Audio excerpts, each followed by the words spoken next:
Please remember one thing. You only lose when you give up. Remember this. Remember this over and over again. You only lose when you give up. If you do not give up, you will win from the most incredible positions. The fight is in the mind. It's not physical, it's in the mind. As long as the mind refuses to accept defeat, each setback will give you an opportunity to analyze yourself. Where did I go wrong? It's an opportunity. Remember, crisis is an opportunity to evaluate yourself. Where did I go wrong? Correct that, pick yourself up, you again move on, and you will find that you will get stronger. Each time you pick yourself up, you come back stronger. This is what the human being is.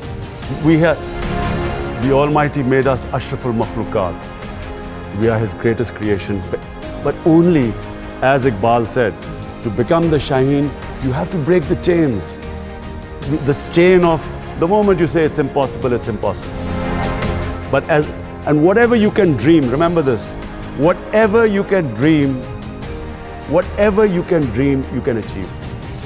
If you can visualize something, you can achieve it.